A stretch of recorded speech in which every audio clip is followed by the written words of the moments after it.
بالله من الشيطان الرجيم بسم الله الرحمن الرحيم واذكر في الكتاب موسى إنه كان مخلصا وكان رسولا نبيا صدق اللہ العظیم۔ سورۃ مریم پارہ نمبر 16 آیت نمبر 15 آیت نمبر 51۔ اسی رکوع میں حضرات انبیاء کرام کا تذکرہ ہے اور ان پر انعامات کا کہ اللہ رب العزت کی طرف سے ان پر جو خصوصی انعامات ہوئے ان کا تذکرہ ہے۔ حضرت موسیٰ علیہ السلام، حضرت ابراہیم علیہ السلام، حضرت آدم، ادریس علیہ السلام، ان کا تذکرہ یہاں پر ہے۔ اس سے پہلے آپ رسول اور نبی میں کیا فرق ہے؟ تو رسول اس برگزیدہ انسان پیغمبر کو کہا جاتا ہے جن کو نئی شریعت دی گئی ہو۔ اب یہ نئی شریعت یا تو اس پیغمبر کے لحاظ سے ہو یا اس امت کے لحاظ سے ہو۔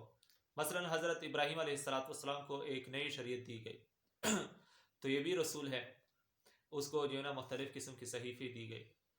اور حضرت اسماعیل علیہ السلام یہ بھی رسول ہے، کیونکہ اس کے بعد جو امت آئی تو اس لحاظ سے جو حضرت اسماعیل علیہ السلام حضرت ابراہیم علیہ السلام کی جو شریعت تھی وہی شریعت تھی حضرت اسماعیل علیہ السلام کے پاس بھی، لیکن اس کے بعد جو نئی امت آئی، نئے لوگ آئے تو اس لحاظ سے یہ ایک نئی شریعت تھی، تو اس وجہ سے اس کو بھی رسول کہا جاتا ہے۔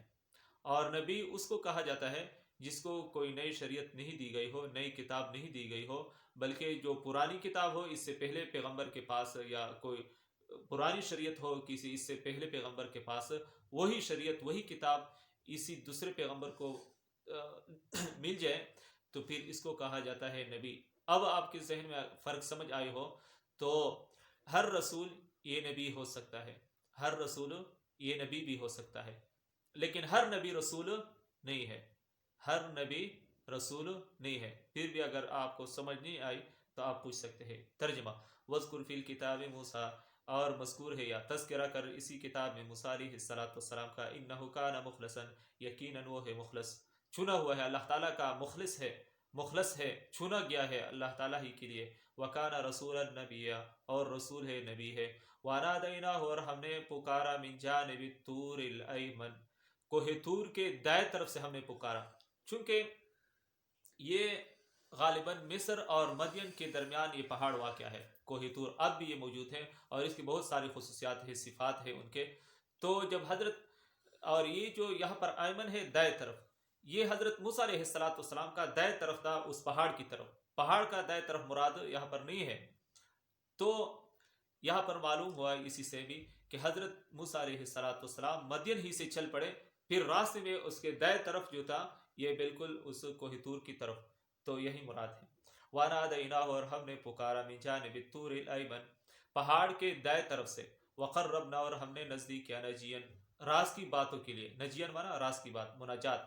وَوَهَبْنَا لَهُ مِن رَحْمَتِنَا، اور ہم نے بخشا اپنی ہی رحمت سے، أَخَاهُ، اس کو، اس کا بھائی ہارون۔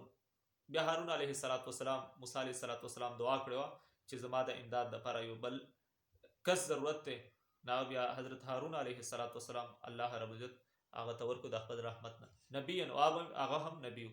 وَاذْكُرْ فِي الْكِتَابِ اسماعیل، اور تذکرہ کر اسی ہی کتاب اسماعیل علیہ السلام کا، اِنَّهُ كَانَ صَادِقَ الْوَعْدِ، یقیناً وہ وعدے کا سچا ہے، وَكَانَ رَسُولًا نَبِيًّا، وَكَانَ يَأْمُرُ أَهْلَهُ بِالصَّلَاةِ، اور وہ حکم کرتا ہے اہلہ، اپنے اہل و عیال کو، بالصلاۃ، صلاۃ کا، نماز کا۔ یہاں پر اس سے معلوم ہوا کہ نماز پچھلی شریعتوں میں بھی تھی، اور یہاں پر ایک اور بات بھی معلوم ہو گئی کہ وَكَانَ يَأْمُرُ أَهْلَهُ، کہ اگر آپ دعوت و تبلیغ شروع کرتے ہیں تو اپنے اہل و عیال سے شروع کر لیں تو اس کا اثر بھی زیادہ ہوگا اور لوگوں پر اس کا اثر زیادہ ہوگا۔ اس لیے گھر ہی سے دعوت و تبلیغ شروع کریں، پھر محلہ، پھر گاؤں، پھر اسی طرح یہ پھیلتا جائے۔ والزکوٰۃ، اور زکوٰۃ کا بھی حکم کرتا۔ وَكَانَ عِندَ رَبِّهِ، اور وہ تھا اپنے رب کے پاس، مرضیاً، پسندیدہ، جس سے اللہ راضی ہو، پسندیدہ ہو۔ وَاذْكُرْ فِي الْكِتَابِ ادریس، اور اسی ہی کتاب میں ادریس علیہ السلام کا بھی تذکرہ کرو۔ یہ حضرت ادریس علیہ السلام حضرت نوح علیہ السلام کے آباء اور اجداد میں ہیں، ان سے ہزاروں سال پہلے گزر چکے تھے، تو یہ اسی سے بھی حضرت آدم علیہ السلام، پھر اس کے بعد جو حضرات انبیاء کرام آئے، حضرت نوح علیہ السلام، اسی میں حضرت ادریس علیہ السلام بھی تھے۔ اور ایک اور بات، جو اسلحہ کا سب سے پہلا موجد ہے وہ حضرت ادریس علیہ السلام، اسی ہی کے زمانے میں اسلحے کا ایجاد ہوا، اور اسی نے جو اسلحہ بنایا یہ یہ قابیل کے قبیلے کے ساتھ جنگ لڑنے کے لیے انہوں نے اسلحہ تیار کیا، تو یہ ان کی خصوصیات میں سے ہے۔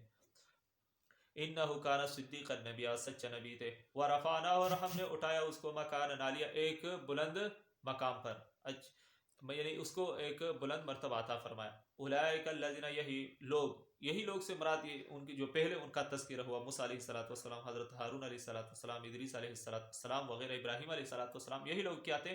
انعم اللہ علیہم، اللہ تعالیٰ نے ان پر انعام کیا، من النبیین، یہ انبیاء کرام میں سے تھے، من ذریت آدم، یہ حضرت آدم علیہ السلام کی ذریت یعنی اولاد ہے، اسی ذریت آدم سے مراد یہاں پر حضرت ادریس علیہ السلام مراد ہے۔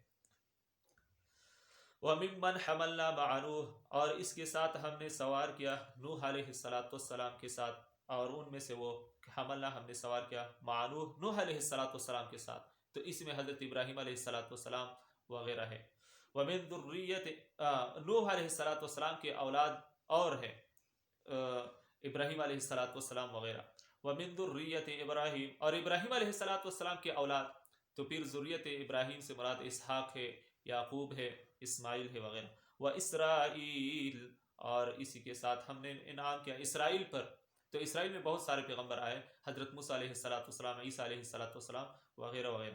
وَمِمَّنْ هَدَيْنَا، اور وہ لوگ جن کو ہم نے ہدایت کی، وَاجْتَبَيْنَا، اور ہم نے اس کو پسند کیا، چن لیا۔ اِذَا تُتْلَى عَلَيْهِمْ آیَاتُ الرَّحْمَنِ، جب ان پر پڑھی جاتی ہے رحمان کی آیات، خروا، تو گرتے ہیں، سجداً، سجدے میں، وبکیاً، اور روتے ہیں۔ اسی سے ایک مستحب عمل بھی معلوم ہوا کہ جب اللہ تعالیٰ کی قرآن کو پڑھا جاتا ہے، آیات تلاوت کی جاتی ہے، تو اس وقت رونا یہ مستحب ہے، ان کے ایک اپنا ہی ایک اثر ہو جاتا ہے۔ اور یہاں پر سجدہ ہے تو احناف کے نزدیک 14 سجدے ہیں، اور سجدے کا طریقہ کیا ہے یہ آپ کو معلوم ہونا چاہیے، پھر بھی اگر کسی کو معلوم نہ ہو تو آپ لوگ پھر پوچھ سکتے ہیں کہ قرآن پاک میں اندر جو جتنے بھی سجدے ہیں اس کے طریقہ کار کیا ہے، وہ کس طرح ہو جاتے ہیں، یعنی کس طرح کیا جاتا ہے۔ تو یہ باتیں ہوئی، آگے جو انشاءاللہ سبق ہے فَخَلَفَ مِن بَعْدِ خَلْفٌ أَضَاعُوا، تو انشاءاللہ یہ پھر پڑھیں گے۔ والسلام علیکم ورحمۃ اللہ وبرکاتہ۔